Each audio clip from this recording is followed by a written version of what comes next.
ជំរាបសួរបងប្អូនទាំងអស់គ្នា Welcome to my YouTube channel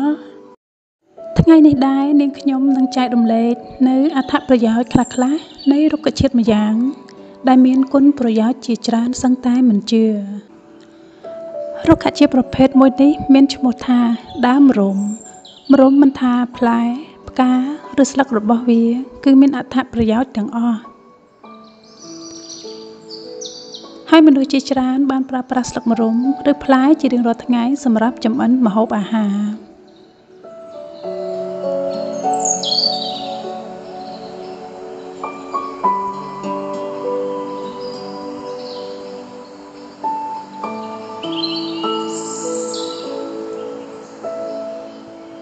ស្លឹកម្រុំគឺជាប្រភេទដើមឈើហូបផ្លែម្យ៉ាង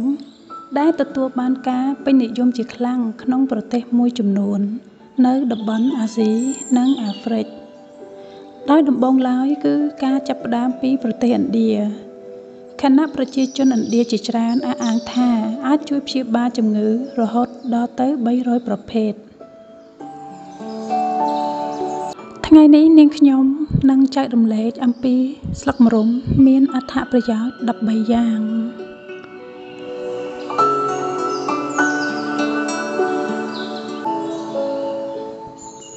ទី1គ្រប់គ្រងកម្រិតជាតិស្ករនិងការពារបេះដូងទី2ធ្វើឲ្យឆ្អឹងនិងធ្មេញមានសុខភាពល្អទី3ធ្វើឲ្យសក់ឆាប់លូតលាស់វែង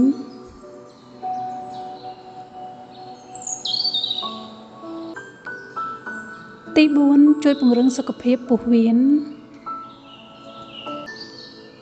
ទី5ប្រឆាំងនឹងភ្នាក់ងារចម្លងរោគទី6អាចជួយធ្វើឲ្យអ្នកស្រកទម្ងន់ទី7ជួយគ្រប់គ្រងសម្ពាធឈាម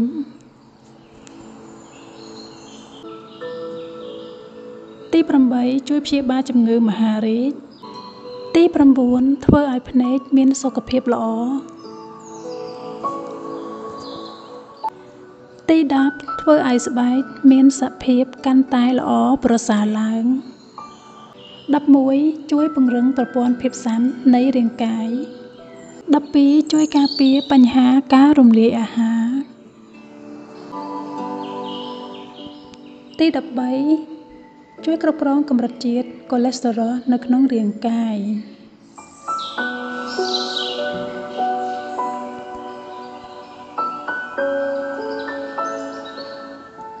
នាងខ្ញុំសូមអរគុណទៅដល់បងប្អូនទាំងអស់គ្នាដែលតែងតែគាំទ្រនៅវីដេអូរបស់នាងខ្ញុំ